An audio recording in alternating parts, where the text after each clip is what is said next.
ഈ ലോകത്ത് നിന്ന് വിട പറയുന്ന ഒരു മനുഷ്യന്റെ ആ സമയത്തുള്ള കാഴ്ച എന്താണ്?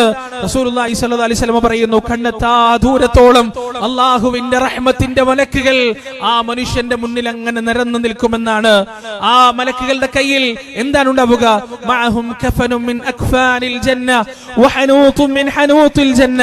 സ്വർഗ്ഗത്തിൽ നിന്നുള്ള കഫൻ പുടവ അവരുടെ കൈകളിൽ ഉണ്ടാകും. സ്വർഗ്ഗത്തിൽ നിന്നുള്ള സുഗന്ധദ്രവ്യങ്ങൾ അവരുടെ കൈകളിൽ ഉണ്ടാവും. ആ മലക്കുകളെയും നോക്കി ഈ മനുഷ്യൻ അങ്ങനെ കിടക്കുമെന്നാണ്. കുറച്ചു നേരം കഴിയുമ്പോ അള്ളാഹു മരണം കൊണ്ടേൽപ്പിച്ച, റൂഹ് കൊണ്ടേൽപ്പിച്ച മലക്കുൽ മൗത്ത് അലൈഹിസ്സലാത്തു വസ്സലാം വരും. എന്നിട്ട് ഈ മനുഷ്യന്റെ അവന്റെ തലയുടെ ഭാഗത്തിരിക്കും. എന്നിട്ട് പറയും, യാ അയ്യതുഹൻ നഫ്സുത് തയ്യിബ, അല്ലയോ സമാധാനമടഞ്ഞ ആത്മാവേ, അല്ലയോ ശാന്തിയോടെ ഈ ശരീരത്തിനകത്ത് കഴിയുന്ന ആത്മാവേ, ഇർജിഇ ഇലാ റബ്ബിക്, നിന്റെ രക്ഷിതാവിങ്കലേക്ക് മടങ്ങാനുള്ള സമയമാണിത്.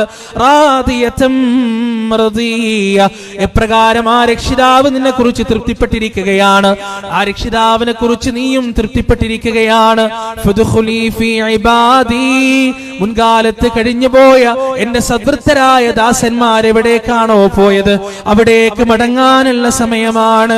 വദ്ഖുലി ജന്നതി, എന്റെ സുഖാനുഗ്രഹത്തിന്റെ ഭവനമായ സ്വർഗ്ഗത്തിലേക്ക് മടങ്ങാനുള്ള സമയമാണ്.